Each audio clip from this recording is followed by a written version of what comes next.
Kom ons maak die Bybel oop, Romeine 4 vers 20.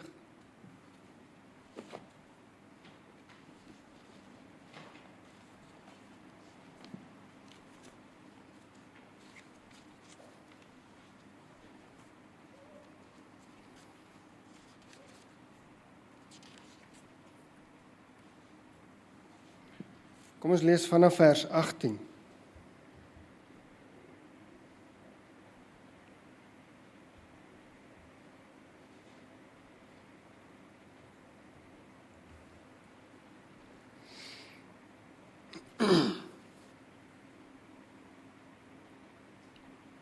Hy het teen hoop op hoop geglo, dat hy vader sou word van baie volke, volgens wat gesê was.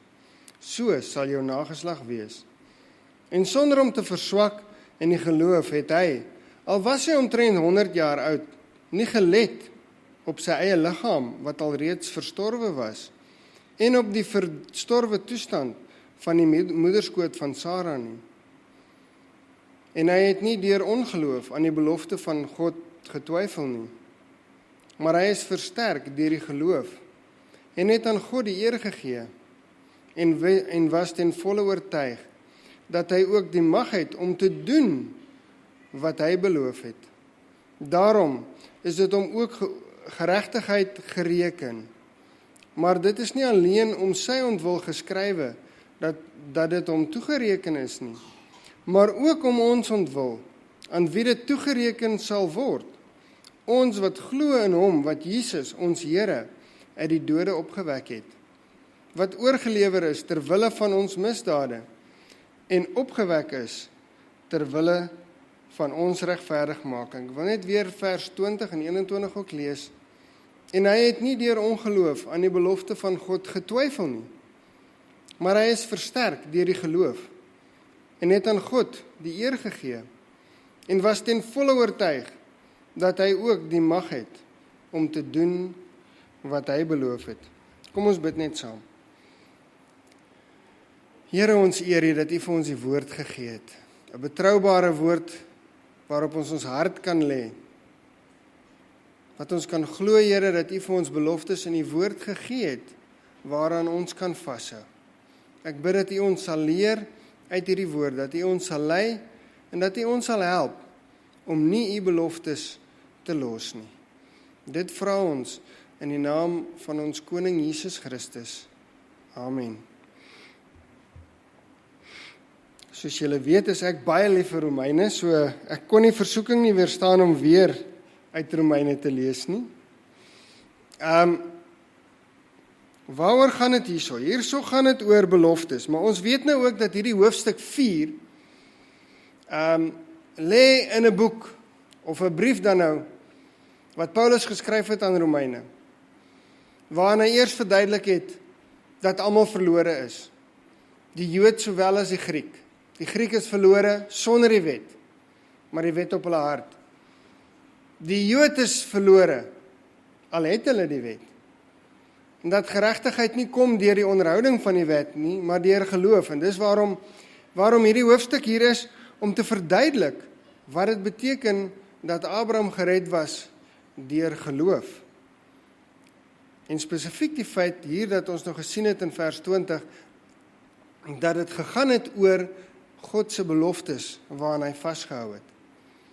En verder in die boek gaan dit aan waarin hy verduidelik het, wat is hierdie objek eintlik van geloof, dat dit Jesus Christus is, wat die tweede Adam is, wat dan gekom het om ons te bevry van ons sonde, en dat ons nie hoef voort te gaan in die wet van die sonde en die dood nie. Ons hoef nie meer voort te struikel en voort te stoei met die ou mens nie. Ons kan lewe in die nuwigheid van die Gees. En soos hy dan ook in Romeine 8 vers 1 sê, ons is nou vrygemaak, né? Daar is geen veroordeling vir die wat nie in die vlees wandel nie, maar wat in die Gees wandel. Want die Gees van Christus het ons vrygemaak van die wet van die sonde en die dood. So ons het hierdie beloftes waaraan ons kan vashou. En weet julle, as dit nie vir die beloftes was wat God vir ons in die woord gegee het nie, dan het die woord nie vir ons baie betekenis gehad nie. Dis die beloftes waarop ons staan, die beloftes wat ons moet dra. Maar kan ek nou maar net sê, hoorie, die Here het beloof dat hy my gaan seën. So ek gaan glo dat hy my gaan seën. Kan ons dit net glo of is daar iets anders betrokke daarbey? Gaan dit net daaroor dat die Here beloftes gegee het, of het hierdie beloftes ook voorwaardes? En julle sien die oomblik as 'n mens begin voorwaardes praat van beloftes, dan krap dit mense nogal om. Want hoe kan ons nou sê daar is voorwaardes? Ons dien dan 'n onvoorwaardelike God. Weet jy, dit is absoluut waar, want Jesus het kom sterwe toe ons nie meer sondaars was nie, nê? Of sê die Bybel, toe ons nog sondaars was, het hy vir ons gesterwe. So hy het vir ons iets kom gee wat ons glad nie verdien het nie. So dit is waar verseker sy onvoorwaardelikheid inkom. God is, wat dit aan betref, verseker 'n onvoorwaardelike God. Met voorwaardes. Verstaan julle wat ek probeer sê? Kom ek gee vir julle 'n voorbeeld. 2 Korintiërs 6 vers 17. Ja, julle hoef nie almal dit nou op te soek nie. Daarom gaan onder hulle uit en sonder julle af, spreek die Here, en raak nie aan wat onrein is nie, en ek sal julle aanneem. Hier's nou 'n snaakse ding. Die God wat 'n onvoorwaardelike God is, stel 'n voorwaarde. Wanneer gaan hy jou aanneem? Wanneer jy nie die goed wat onrein is aanraak nie. Dit staan tog hier. En ek sal vir julle 'n vader wees, en julle sal vir my seuns en dogters wees, spreek die Here, die Almagtige. Terwyl ons dan hierdie beloftes het, geliefdes, laat ons van alle besoedelinge van die vlees en die gees reinig, en laat ons die heiligmaking en die vrees van God volbring. So ons weet, julle gaan my verskoon dat ek net 'n bietjie agter die tafel uitkom. As ons vas kan hou aan God se beloftes, maar ons nie losmaak van die goed wat rondom ons is nie, het ons 'n probleem. Want hierso word voorwaardes gestel. Dis nie 'n kwessie van Israel kon kom en sê, hoorie, Here, ons wil U aanbid met ons hele wese, maar ek wil net nog hierdie afgooitjie in my huis hê. Ek wil net nog hierdie ander ding doen, wat ek lief is om te doen. En ek wil net nog hierdie offertjie bring aan Baal. Sal dit oukei wees? As Abraham ook gesê het, Here, ek gaan agter U aan, na die nuwe land toe wat U vir my wil gee. Ek stap agter U aan, maar ek wil net ook daarom my afgode saambring. Is dit oukei? Sal U dit aanvaar? Weet jy, daar is 'n onvoorwaardelikheid ook wat ons aanbidding aan betref. Ons moet voor God kan kom en sê, Here, ek het nie voorwaardes vir die manier hoe ek U gaan aanbid nie. Ek kan nie kom en sê, Here, ek gaan U aanbid, maar nie. Die oomblik as ek 'n maar bysit, het ek 'n probleem. En ek dink, dit is nogal iets wat ons as Christene gereeld mee kan struikel, dat ons voorwaardes het wat ons kan stel. Watse beloftes word daar vir ons gegee? Ek gaan vir julle 'n paar voorbeelde gee. Psalm 34 vers 19 is in die Engels en in die 20 in die Afrikaanse Bybels. Reis. Menigvuldig is die teëspoede van die regverdige. Dit kan gebeur dat daar teëspoede kom. Is dit 'n belofte? Somtyds het ons negatiewe beloftes ook, maar dis nie waaroor hierdie Psalm gaan nie, hoor. Maar uit almal red die Here hom. Dis 'n belofte wat ons kan bring, dat daar kom teëspoede, maar die Here kan vir ons verlossing gee. Psalm 50 vers 15, en roep my aan in die dag van benoudheid, ek sal jou uithelp, en jy moet my eer. Ek sal jou uithelp. Beloftes wat ons kan gaan vat in die skrif, en dit voorlees, want Jesus het dieselfde dinge ook gedoen met die Bybel. Wanneer die duiwel hom wou versoek, het hy gesê, daar staan geskrywe. Ons kan dieselfde ding doen. As daar goed oor ons pad kom, dan kan ons sê, daar staan geskrywe. Psalm 138 vers 7. As ek te midde van benoudheid wandel, behou U my in die lewe. U steek U hand uit teen die toren van my vyande, en die regterhand verlos my. Nog beloftes, Jesaja 43, pragtige deel van die Bybel. Maar nou, so sê die Here, jou skepper, o Jakob en jou formeerder, o Israel, wees nie bevrees nie, want ek het jou verlos. Ek het jou by jou naam geroep, jy is myne. Dis ook 'n belofte, vers 2, as jy deur die water gaan, is ek by jou. En deur die riviere, hulle sal jou nie oorstroom nie.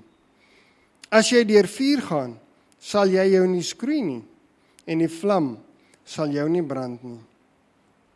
Want ek is die Here jou God, die Heilige van Israel, jou heiland.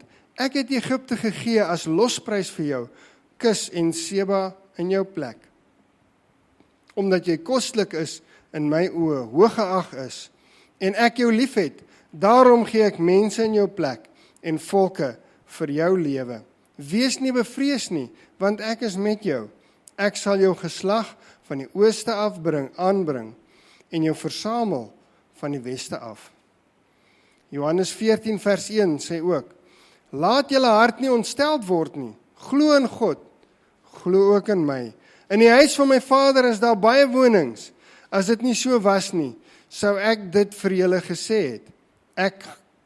Ek gaan om vir julle plek te berei.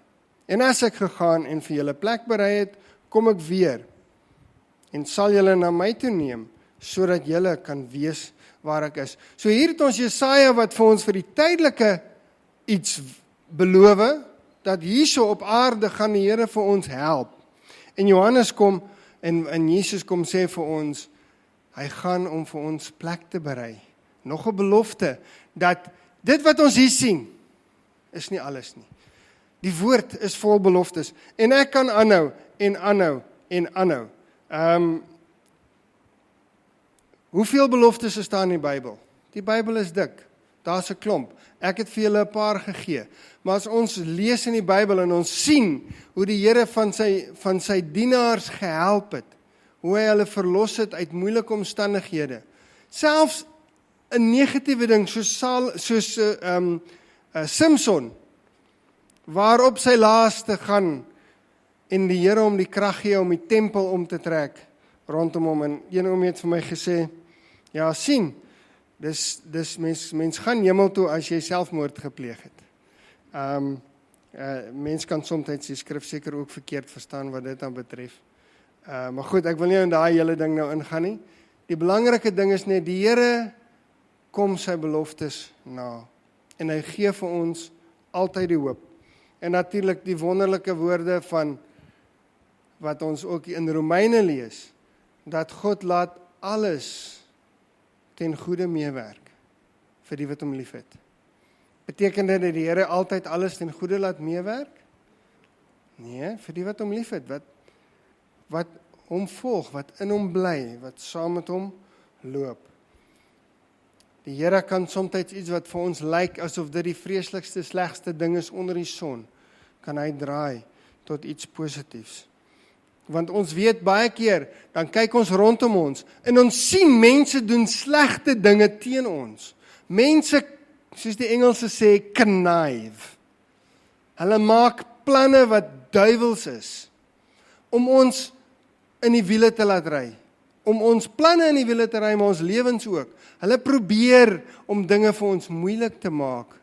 En dan kom die Here, en dan vat die Here daai goed, en hy draai dit om, tot iets wonderliks en positiefs.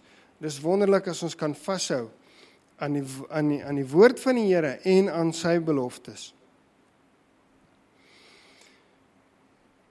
Daar's nou die ewige lewe wat vir ons beloof word, 1 Johannes 2 vers 25. En dit is die belofte wat hy ons beloof het, naamlik die ewige lewe. Jy weet, ons praat nou baie oor die dinge oor, hoe moet ons deur die lewe gaan? Maar daar kom 'n tyd waar die lewe ook tot 'n einde kom. En dan is dit nodig dat ons ook hierdie beloftes het. Dat ons kan weet dat daar is iets aan die einde van hierdie lewe. Kom ek gee vir julle nog beloftes, Openbaring 7 vers 13. Toe het een van die ouderlinge gespreek en vir my gesê, hulle wat bekleed is met die wit klere, wie is hulle en waarvandaan het hulle gekom? En ek sê vir hom, my Heer, U weet dit. En hy sê vir my, dit is hulle wat uit die groot verdrukking kom. En hulle het hul klere gewas en hul klere wit gemaak in die bloed van die lam. Die Bybel maak dit vir ons duidelik dat hier is 'n verdrukking op pad. Daar gaan 'n tyd kom waar dit nog moeiliker gaan as wat ons ooit kan dink dit kan gaan. Maar daar is 'n belofte. Openbaring gee vir ons 'n belofte. Markus 11 vers 24 sê, daarom sê ek vir julle, alles wat julle in die gebed vra, glo dat julle dit sal ontvang en julle sal dit verkry. Nou ek weet elkeen van hierdie versies wat ek lees is 'n preek op sy eie en moet baie oor gesê word. Ek gee net vir julle die versies, ek gaan nie nou in almal ingaan nie. En dan Johannes 14 vers 12 sê Jesus vir ons, voorwaar, ek sê vir julle, wie in my glo, die werke wat ek doen, sal hy ook doen. En hy sal groter werke doen as dit, omdat ek na my Vader gaan. Jesus, die wonderlike Jesus, wat die een al hierdie wonderlike goeders kom doen dit vir ons. Hy kom en hy sê vir ons sal dieselfde ding as hy doen en nog groter. Is dit waar in ons lewens? Ek weet, soms dink ek, iewers mis ons iets. As ek so hier goed lees wat die Here vir ons gee, en ek sien maar, iewers kort ons iets. En jy weet, ons kan nou hier sit, ons kyk na die ou wat langs my sit. Jy kyk na die een wat voor jou sit. Jy wonder oor die een wat agter jou sit. Jy dink oor die ene wat jy by die werk gesien het, of waar ook al. Jy weet, dalk kyk jy na die een wat voor jou staan en praat.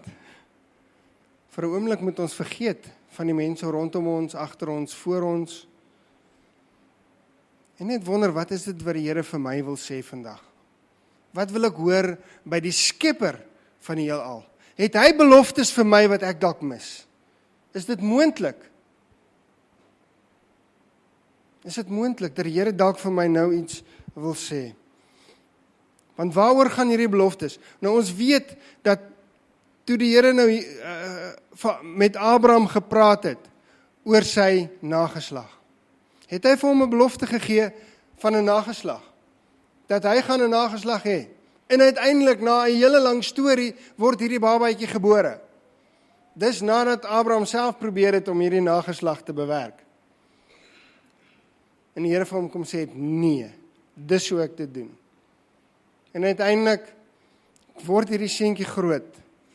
'n pragtige, sterk jong mannetjie.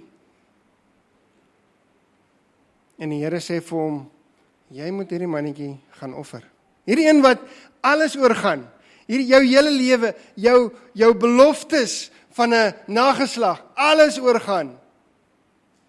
Jy moet hom gaan offer. Nou kan ons sê, ja, Abraham het geglo dat die Here sy woord gaan nakom. Hy het in sy slaapkamer hierdie woord gehoor en gesê, Here, ek glo U, dis wonderlik, by al mens, Here, ek sal die seun gaan offer, ek glo U. En dan bly hy net daar sit. Weet julle dat geloof ook voete het? Ons wil, ons keuse om te sê, ja Here, hier is ek. 'n woord sonder 'n voet is nie 'n woord nie. 'n aanneming van dit wat God sê in sy woord, in sy beloftes, sonder om een tree vorentoe te staan, beteken niks nie. Die Gees van profesie sê vir ons, dat wanneer dit kom by gehoorsaamheid, werk ons met plussommetjies. Een voetjie vir die ander een. In gehoorsaamheid tree ons op in plussommetjies. In Engels sê hy addition. Maar daar word ook vir ons gesê dat die Here, hy werk met maalsommetjies, multiplication. So ons kom met een treetjie en die Here maal dit met klomp. Soveel meer. Toe Abraham hierdie belofte kry, moes hy die donkie gaan opsaal. toe hy die opdrag kry om sy seun te gaan offer. Hy moes die donkies opsaal. Hy moes die hout bymekaar kry. Hy moes dit laai. En jy weet, dit is nie 'n kwessie van dat hy sommer net hier om die draai gaan nie. Dit was 3 dae se reis. 3 dae wat hy moes stap met hierdie wroging, wat hy nie eers vir sy kind sê wat moet nou gebeur nie. 3 dae lank wat hy stap, om hierdie missie van God te gaan voltooi, wat hy nie lig kan sien aan die einde nie, maar nog steeds glo. Onthou net, die feit dat hy nie die lig sien, of kan weet hoe dit moontlik is, dat hierdie ding kan gebeur nie. Hy kan nie sien dat sy kind kan uit die lewe, uit die dood uit opstaan nie. Hy kan nie sien dat daar enigstens 'n moontlikheid is nie, maar hy glo nog, en hy hou nog vas aan God se beloftes. Hoe maak dit sin? Dit maak nie sin nie. Maar hy sit een treukie voor die ander. Hy stap die pad. Hy loop die pad.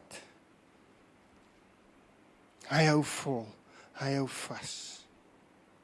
En uiteindelik gaan hy en hy tel daai mes op. Jy sien, geloof is nie iets wat jy net in jou kop doen nie. Geloof is nie net iets wat jy sê, Jesus, ek glo dat U is die Seun van God, ek neem U aan as my verlosser nie. Geloof is ook, Here, hierdie ding in my lewe is te belangrik. Ek wil dit nie meer in my lewe hê nie. Ek gee dit oor aan U. Ek neem dit weg. Dalk is dit om 'n speletjie van die rekenaar af te haal, of 'n boek uit die rak te vat en in die asblik te gooi. Dalk is dit nodig.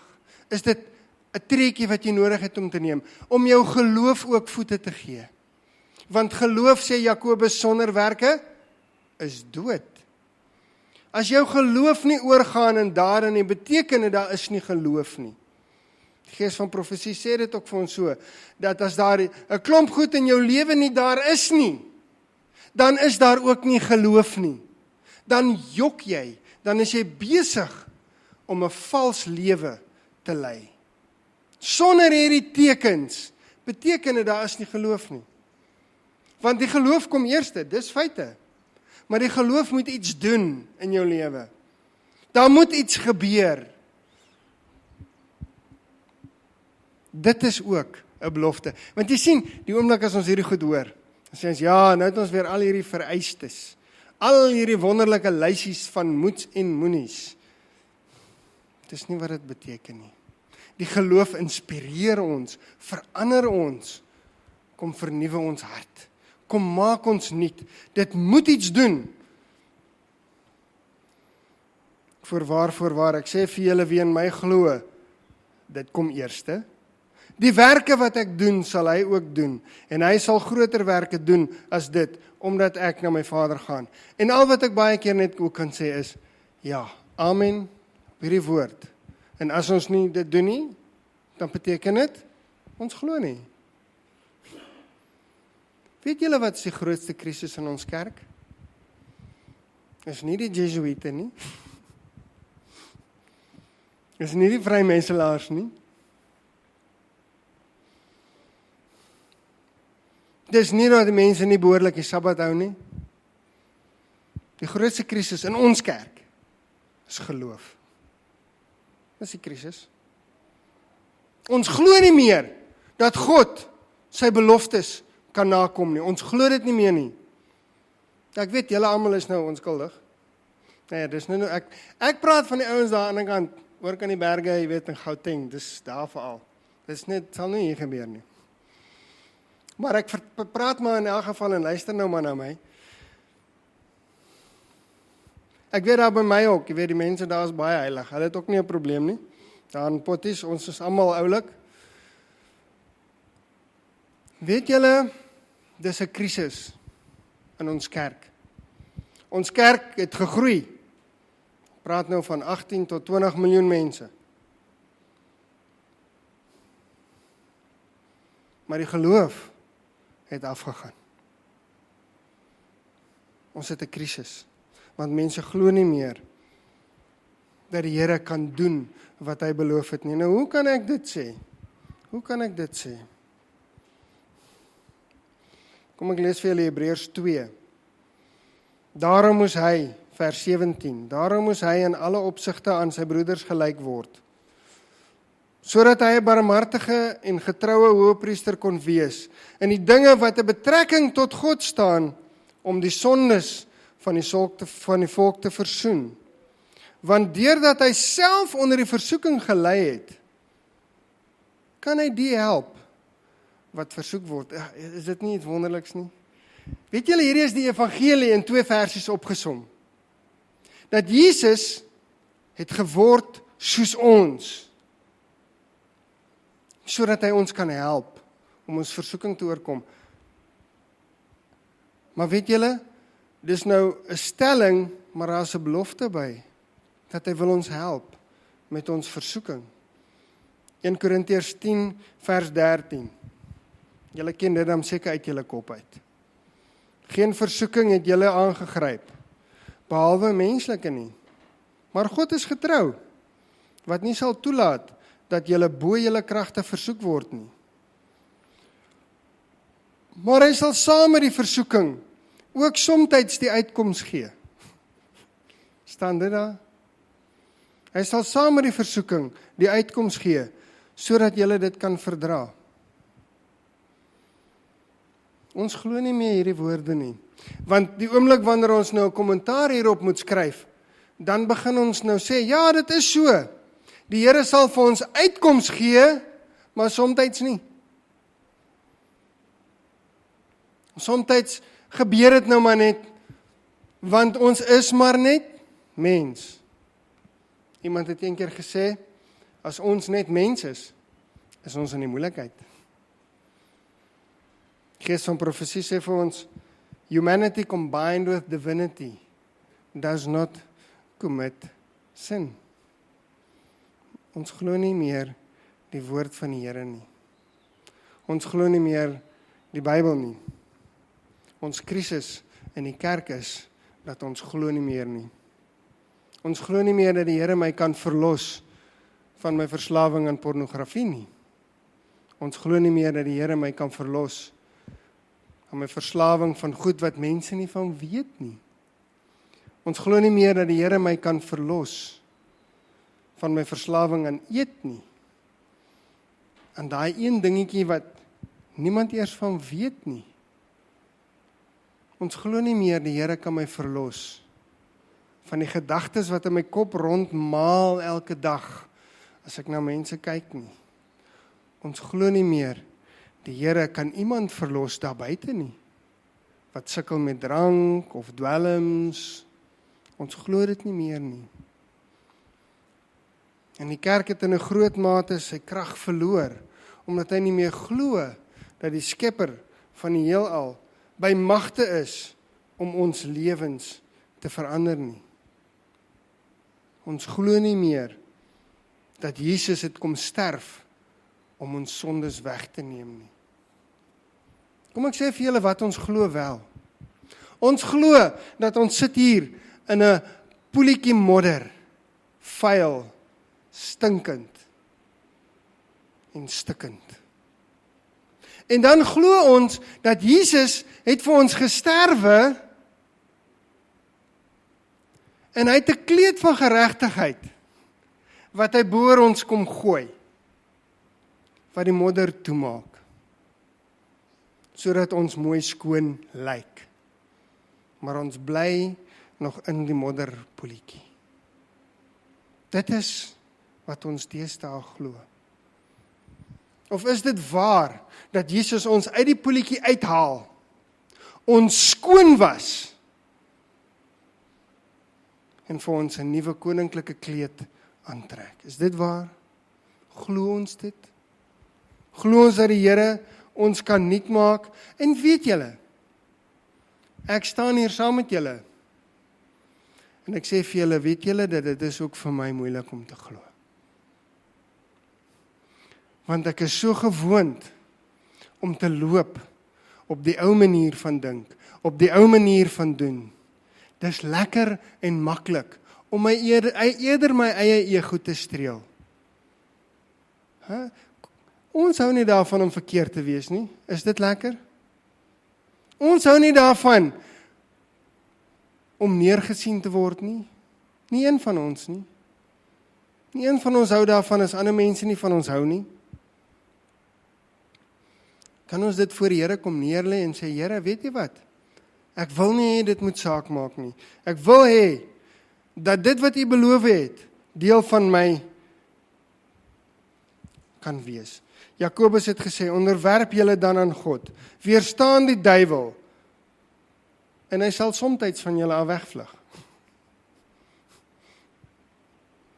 En hy sal van julle af wegvlug. Julle sien, ons glo nie meer dat Jesus is groter as Satan nie. 1 Johannes 4 vers 4. Julle is uit God, my kinders, en het hulle oorwin, omdat hy wat in julle is, groter is as hy wat in die wêreld is. Ons kan nie die bose oorwin nie, want ons is maar net mens. Nee, ons sê nie dit nie, ons sê uiteindelik, ons kan nie die bose oorwin nie, want God is nie groter as Satan nie. Want ons glo nie dat God ons lewe kan verniet nie. Hoekom nie? Want ek sukkel 20, 30, 40 jaar al en ek het nog niks reg gekry nie. En raai wat? Kosie en Pietie en Sunny ook nie. En as hulle dit nie kan doen nie, wat is die kans dat ek kan? Wat is die kans dat enigeen van ons hoop het om te verander? Ag, dis oukei.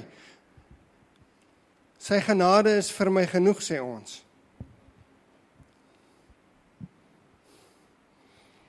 Kom ek lees vir julle net 'n aanhalingkie uit 'n oulike boekie, Our Father Cares.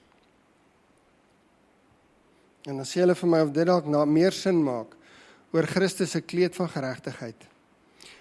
Christ does not clothe sin with his righteousness. Is dit wat ons leer? Dat die Here sonde toemaak met sy geregtigheid, sê nee. Christ does not clothe sin with his righteousness, but he removes the sin. Mense, ons glo dit nie meer nie. En hoekom is die ander boodskap makliker om te omhels? Want die ander ene vra dat ons nie hoef te sterf van onsself nie. Ons hoef nie iets op te gee nie. Ons hoef nie te sterf nie. But he removes the sin, and in its place, he imputes his own righteousness. When your sin is cleansed, iets word skoon gemaak. The righteousness of Christ goes before you, and the glory of the Lord is your reward. Your influence will then be decidedly on the side of Christ. For instead of making self a center, dis die probleem, you will make Christ a center, and will feel that you are a guardian of sacred trusts.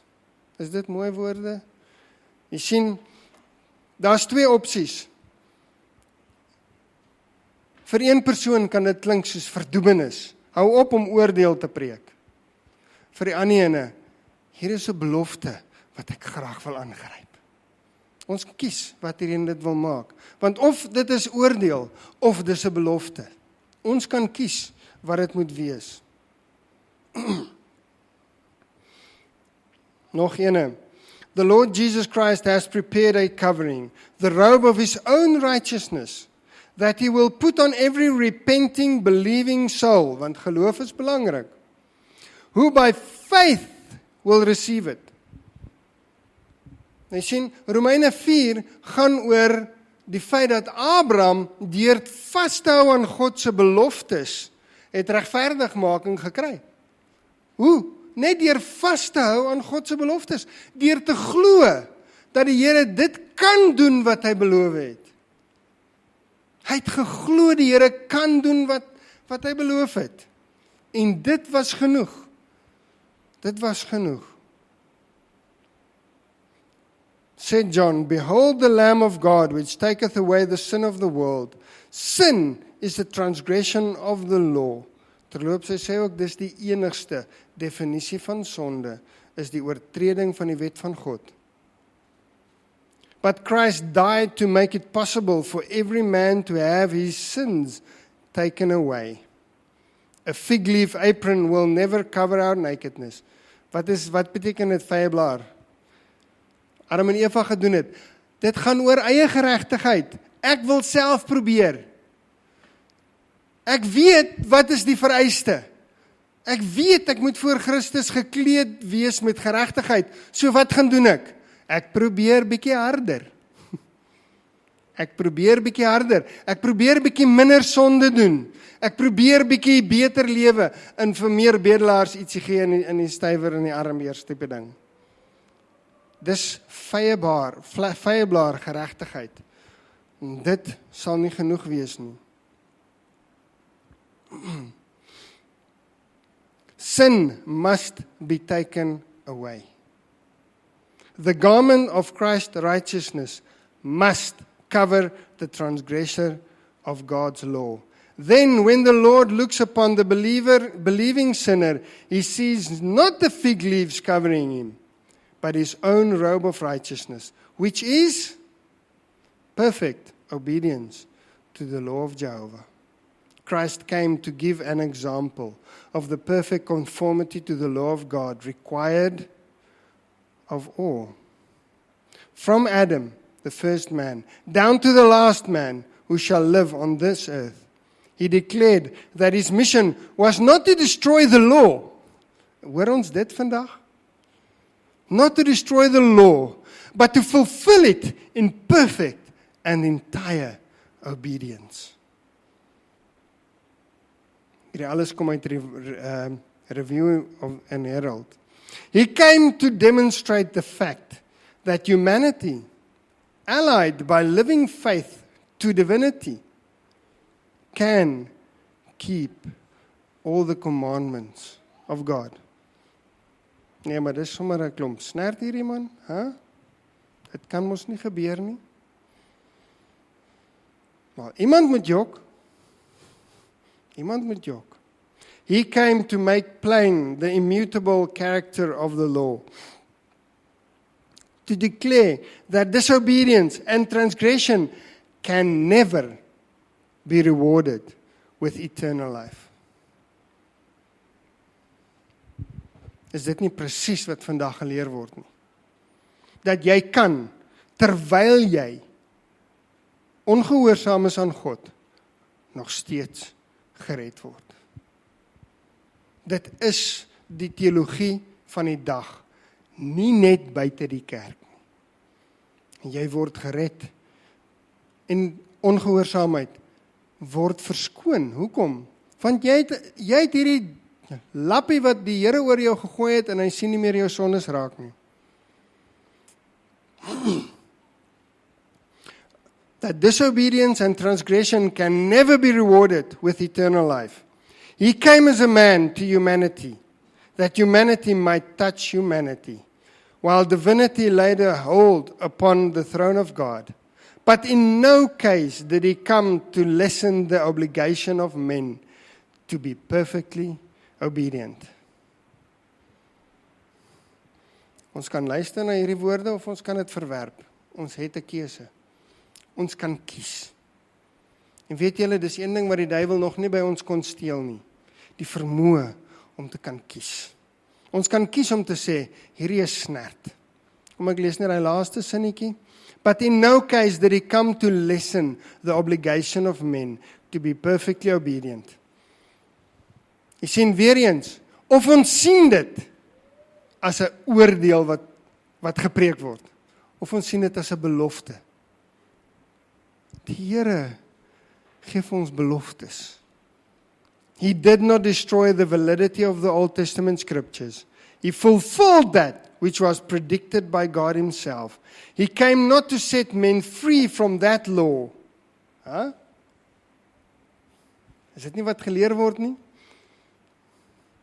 Ek het selfs al Adventiste gehoor wat gesê het dat Jesus het gekom om ons vry te maak van die wet. Maar nie verduidelik dat dit gaan oor die oordeel van die wet nie, nê? Set men free from that law, but to open a way whereby they might obey that law, that teach others to do and teach others to do the same. Jy kan nie iets gee wat jy nie het nie. Jy kan nie iets gee wat jy nie het nie.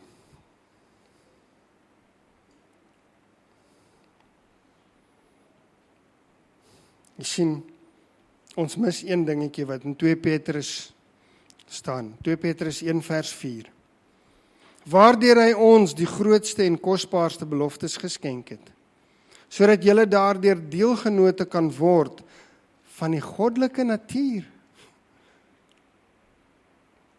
Nadat julle die verdorwenheid ontvlug het, wat deur die begeerlikheid in die wêreld is. Jy sien, ons wat so baie keer praat oor wat is die menslike natuur en die natuur van Christus, dat ons mis hier iets, dat daar is iets ook soos die goddelike natuur, waaraan ons mag deel hê. Maar ons kies om dit nie te glo nie. En weet jy, ek glo dat die meeste of almal van julle al die ervaring gehad het om te weet wat dit beteken om die krag van God in jou lewe te ervaar, wat vir jou oorwinning gee, waarin jy kan loop en weet dat hierdie skepper van die heelal het iets in my kom doen wat my vernuwe het, wat my verander het. Maar weet julle hoe vinnig is dit dat ons vergeet? Ons het baie keer in ons lewe het ons vergeet wat ons gehad het. Ons eerste liefde. Dit het gebeur dat ek na die Here toe gekom het en gesê, Here, hier is ek. Vat my alles. En die Here het gekom en jou aangeraak en dinge verander in jou lewe. Maar soos die tyd aangegaan het daar goedjies weer teruggekruip. En dalk soms erger goed teruggekom as wat daar voorheen was. En nou die jare begin aanloop. Jy kom nog kerk toe. Jy stap nog die pad. Maar daai vonk wat jy gehad het, is weg. Daai liefde wat jy vir die Here gehad het, wat uit jou hart wou borrel, het verdwyn. Daai spesiale krag, waarin jy nie eers 'n begeerte gehad het om te sondig het nie, is weg. Die Here roep ons terug en sê, kom terug na my toe. Miskien het die Here, het jy gedink, die Here sê vir jou ook al, ag weet jy het gesondig teen die Heilige Gees. Moet nou nie eers verder probeer nie. Kyk, wat het jy gedoen? Het jy gesien wat jy gedoen het? Weet jy, kyk net na jou man. Daar is nie vir jou hoop nie. Weet julle hoe werk die duiwel? My kindertjies het hierdie ding uiteindelik dan behoorlik gesnap. Die duiwel werk so, dat enige kind dit kan verstaan. Ons verstaan nie altyd hoe die Here werk nie, maar ons kan maklik verstaan hoe die duiwel werk. Kom ek verduidelik julle ook wat ek sê. Hy kom na jou toe, en dan sê hy, bring hy die sonde vir jou op 'n skinkbord. Hy sê vir jou, hierso, hierdie is baie lekker goed. En jy sê, nee man, die Here het gesê ek mag nie. Hy sê, ja, maar onthou net, die Here is 'n God van genade. Hy is lief vir jou. Dis nie so erg nie. En onthou, kyk, Pietie, Kosie, Sannie, almal van hulle doen dit ook. Dis oukei. Dis nie so sleg nie. Vat maar vir jou 'n stukkie. Eva, vat 'n happie van die appel, van die boom of wat se vrug dit ook al was. Vat 'n happie. Net 'n ou klein happie. Inteendeel, daar is dalk selfs goed wat die Here nie mooi vir jou gesê het nie. En hy probeer dit so mooi maak. En so pragtig maak, dat jy wil dit nie los nie. Hy sal dalk selfs vir jou sê, ag man, jy is maar net mens. Dis oukei. Jy het die kleed van geregtigheid oor jou, dis alright. Onthou, jy gaan aanhou sondig, dit is maar hoe dit is. So, dis oukei, jy kan net weer vir die Here gaan om vergifnis vra. En dan gebeur dit dat jy uiteindelik soeg vir die versoeking en val. En doen wat jy nie veronderstel is om te doen nie.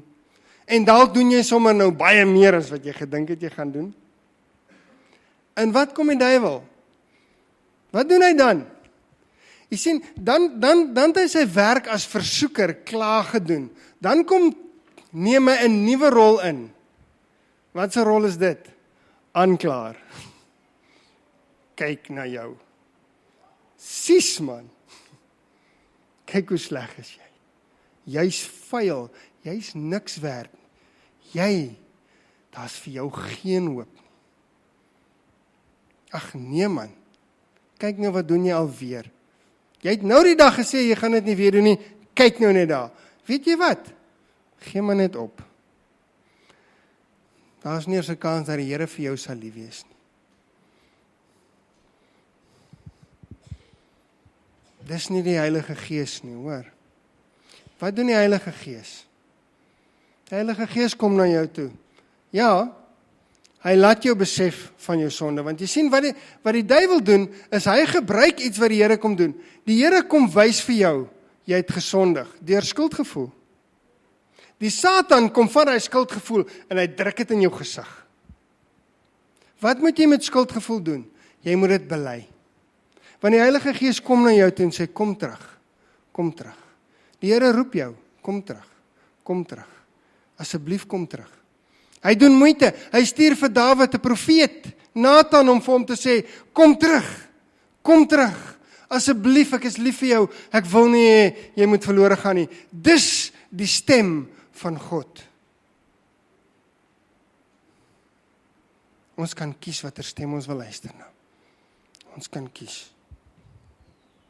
Die Here wil hê ons moet terugkom. Die Here wil hê ons moet glo dat die werk wat hy begin het, kan hy voltooi, kan hy deurloop, hy kan doen wat hy beloof het. En oor hoor ek nie die stemme, oral hoor ek die stemme, God kan nie my lewe verander nie, God kan nie jou lewe verander nie, God kan nie. Dis die een ding waarmee ek met my kleintjies altyd die ergste mees moet baklei is, ek kan nie. Ek kan nie. En uiteindelik, God kan nie. Maar ek kan nie, dan kan God ook nie. God kan nie my lewe verander nie. Hy kan nie my hart vernuwe nie. Hy het nie die mag om dit te doen nie. Die Bybel sê, hy kan. Die Gees van profesie sê, hy kan. Wie gaan ons glo? Wat wil ons glo? Het ons 'n idee wie ons aanbid? Het ons 'n idee dat die Skepper wat ons aanbid, het alles gemaak wat hier buite ons is? Het vir my gemaak, het vir jou gemaak. Het ons 'n idee met wie ons te doen het? En ons sê vir hom, hy kan nie. Die grootste krisis in ons kerk is ongeloof. Ek het 'n storieetjie gehoor, en ek weet nie waar dit gebeur het en hoe dit gebeur het nie. Maar 'n predikant het saam met sy seentjie elke nou en dan uitgegaan op 'n sekere dag van die week. Kom ons sê dis 'n Woensdag, ek kan nie onthou nie. Het hulle uitgegaan en in die strate het hulle gaan traktaatjies uitdeel. So het hy gemaak, op 'n gereelde basis, saam met sy seentjie, wat toe al 11 jaar oud is, gaan hy en gaan deel pamfletjies uit. Jaar in, jaar uit. En die een dag kom dit weer, dat hulle moet gaan, maar dit reën buite, en dis ijskoud. Baie koud, en dit reën katte en honde. En sy seentjie kom aan met sy pakkie van traktaatjies en goed, sê, kom papa, ons moet gaan om vir die mense van Jesus te gaan vertel. En sy pa sê vir hom, nie in hierdie weer nie my seun, dit is regtig te nat, jy kan siek word, dis ernstig, ons kan nie uitgaan nie, dis regtig koud en nat buite, ons kan nie vandag gaan nie. En die seentjie sê, maar papa, al reën dit, is daar nog steeds mense wat verlore gaan sonder Jesus. Ons moet gaan. En sy pa sê, daar is nie 'n manier dat ek in daai reën uitgaan nie. En die seentjie sê, maar papa, kan ek dan gaan? En die pa sê toe nou, maar ek weet nie. Ok, jy kan gaan as jy wil, maar moet nou asseblief nie lank uitbly nie. En die seentjie het sy reënjasie aangetrek. Dit was bietjie 'n ander tyd, jy weet, ons het ook groot geword waar ons ouers ons nog toegelaat het om uit te gaan. Ek kan onthou toe ek 5 jaar oud was, het ek in die buurt gaan kuier by ander mense tot dit amper donker was en die ouers het nie die polisie gebel nie. So dit was anders. Maar goed, hy het uitgegaan en hy het begin om traktaatjies uit te deel en deure te klop totdat al sy traktaatjies op was, behalwe een. En hy kry niemand om dit voor te gee nie. Almal is weg, want niemand wil in die reën rondloop nie. En uiteindelik sien hy daar 'n huisie, en hy stap na 'n huisie toe, en hy gaan klop aan die deur, want hy voel in sy hart, hy moet hierdie traktaatjie by daai huisie gaan gee. En hy klop aan die deur, en daar is nie 'n geluid nie. Maar hy voel in sy hartjie, hy moet by hierdie huisie bly. En hy klop, en daar is niemand wat kom nie. En later slaan hy met sy vuis teen die deur, en niemand kom nie. En hy wil net omdraai om weg te loop, toe hoor hy 'n geluidjie binne in die huisie. En hy wag en hy klop nog, en hy roep. En uiteindelik kom daar 'n ou tannie af, en maak die deur oop. En sy sê, wat is dit, seentjie? Waarmee kan ek jou help? Wat slaan jy so teen die deur? Dis iets vreesliks.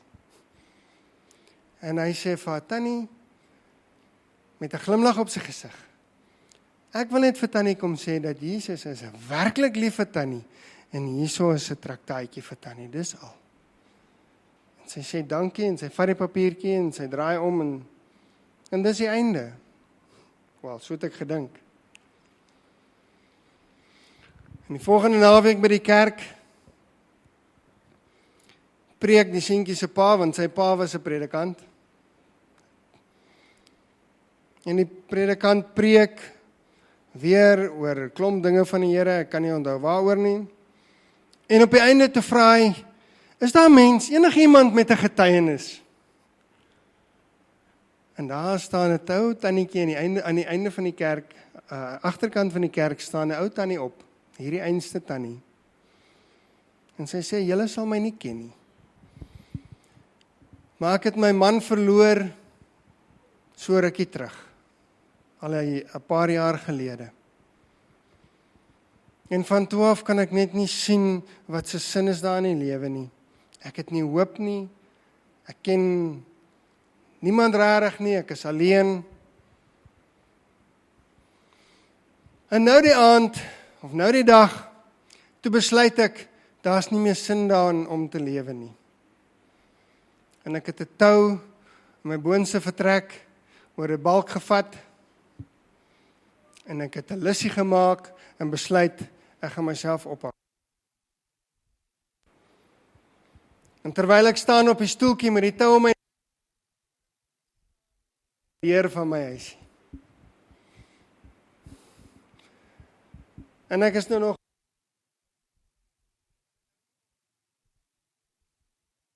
uiteindelik haal ek maar en ek gaan kyk nou maar wie is dit by die deur. En toe staan daar 'n seentjie voor die deur met 'n gesiggie wat gelyk het soos die van 'n engel. Met 'n glimlag wat ek lanklaas in my lewe gesien het.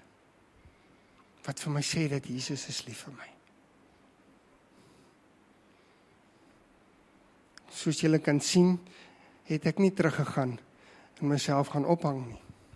Maar ek het die papiertjie gaan lees en daar en dan besluit om hierdie Jesus te ontmoet. En ek wil net vir julle kom sê dat ek is so bly dat die Here vir my iemand gestuur het wat my lewe, nie net my lewe nie, my siel kom red het. Weet ons wie aanbid ons? Glo ons dat die Skepper werklik die Skepper is? Nie net die Skepper nie, maar ook die Herskepper van ons harte is. Glo ons dit nog? Wil ons hê hy moet ons lewe kom omkrap soos ons soms dink? Of wil ons dit eerder uitstel? Ons weet daar's goed in ons lewens wat belangriker is as die Here. Julle weet wat dit is. Miskien 'n televisiestorie.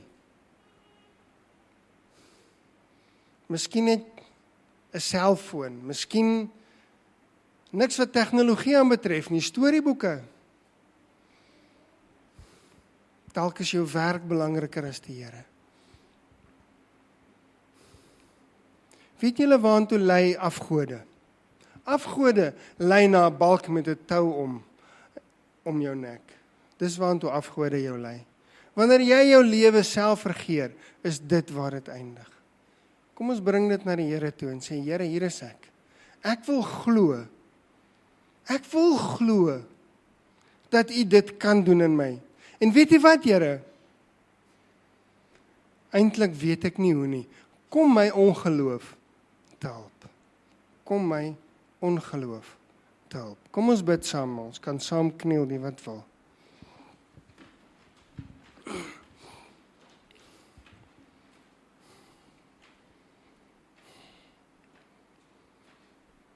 Here, ons kom bely voor U, dat ons U baie keer in ons lewe teleurgestel het en nog teleurstel. Ons en ek wil voor U kom bely ongeloof. Dat ons nie altyd glo wat U beloof het vir ons in U woord nie. En waar Romeine 4 vers 21 sê, waar Abraham geglo het, dat U is by magte om te doen wat U beloof het. Ons wil dit kom vat vandag en dit kom bely, dat ons glo dat U kan doen wat U beloof het. Asseblief, kom maak dit deel van ons lewe. En kom staan ons ongeloof by. Asseblief, Vader, help ons om in oorwinning te loop, in oorwinning te leef. Help ons om te lewe die lewe wat U gelewe het hier op aarde. Ons vra dit in die naam van ons Skepper, in die naam van ons wonderlike God, in die naam van die Seun, Jesus Christus. Amen.